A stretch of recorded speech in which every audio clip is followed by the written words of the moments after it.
Emprise sectaire, syndrome de Stockholm, femme victime de violences conjugales, pervers narcissique dans le milieu du travail ou dans un contexte familial.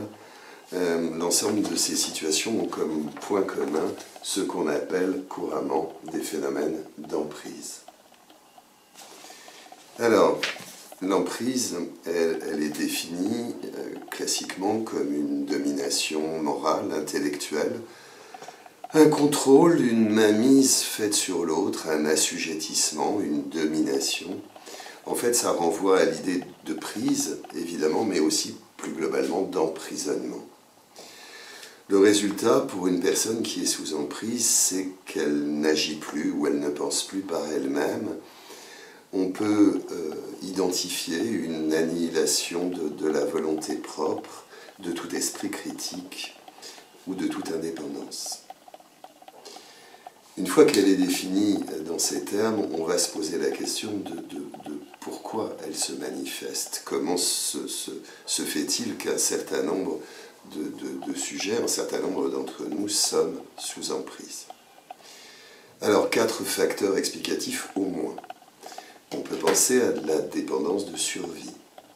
Je n'ai pas les moyens de quitter celui ou celle sous lequel je suis pris et qui maintient l'emprise sur moi.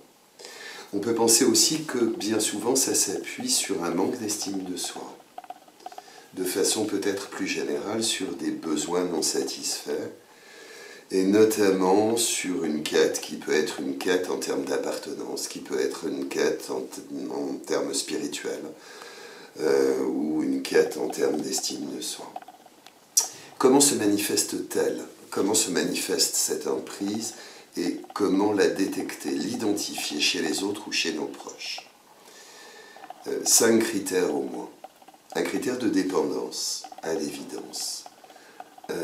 L'idée qu'il y aurait une absence d'issue, pas de solution alternative, une coupure d'avec les proches, un changement de comportement. Pour la personne elle-même, on pourrait dire qu'elle ne se reconnaît plus et que les autres ne la reconnaissent plus.